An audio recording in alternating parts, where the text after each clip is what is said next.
ये जो हिंदू समाज में ये चला हुआ प्रचलन अलग अलग व्रत रखने का, कि अगर ये व्रत रखोगे तो बेटे की उम्र बढ़ जाएगी, बच्चों की उम्र बढ़ जाएगी, अगर ये व्रत रखोगे तो पति की उम्र बढ़ जाएगी, ये बच्चे के लिए, पति के लिए, परिवार के लिए, सुख समृद्धि के लिए, ये सब ढंगोसला है।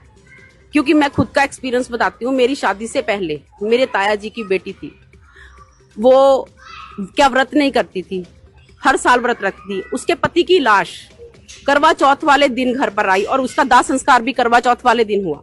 वही दिन, अब मैंने परमात्मा से नाम नहीं ले रखा था, मैं हर प्रकार की भक्ति करती थी, हर तरह के चली से जो भी है हर तरह का जाप करना मेरा मतलब नित्य का काम था ये। तो लेकिन जब मैंने वो चीज देखी तो मुझे नफरत सी हो गई कि ये इसने क्या हर साल करवा चौथ का व्रत अपने पति के लिए नहीं रखा था, क्या अपनी श्रद्धा से पूजा नहीं की थी, फिर उसके पति की क्यों मृत्यु हुई। जब मेरी शादी हुई, परमात्मा ने मुझे अपने शरण में ले लिया एक ही साल में, तो मैंने कभी भी कोई एक साल में जरूर व्रत रखा, वो भी मतलब मन से नहीं, एक सामाजिक की तरह से, लेकिन मैंने आज तक कभी कोई व्रत नहीं रखा। मुझे परमात्मा की इतनी कृपा मेरे ऊपर हुई है कि मुझे व्रत रखने की जरूरत ही नहीं पड़ी। लेकिन मेरे घर में कोई भी, और दूसरी बात, जब मैं इस घर में आई तो मेरे घर में परमात्मा से नाम दीक्षा लेने का कारण बताया गया था कि हमारे घर में लगातार मृत्यु हो रही थी। जैसे पहले मेरे जेठ, उनको करंट लगने से मृत्यु हो गई, वो जवान थे, शैलर में काम करते थे।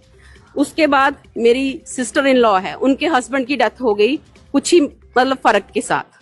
तो हमारे घर में फिर इनके चाचा जी के बेटे की डेथ हो गई। हमारे घर में ये सिलसिला चल पड़ा कि हर साल किसी ना किसी की मृत्यु होनी ही होनी है। लेकिन जब 2006 में मेरी शादी हुई है, 2007 में, 2006 में मेरे ससुर जी ने और मेरे पति ने, वो भी इतनी भक्ति करते थे, दंडौत करके जाते थे माता के, लंगोट पहन के दंडौत करते थे, और दंडौत करते हुए ही वैष्णो देवी हर एक माता के जाते थे। तो उन्होंने जब नाम ले लिया तो हमारे घर में, ये परिवार में जो सिलसिला था मौतों का, तो उसके बाद रुका।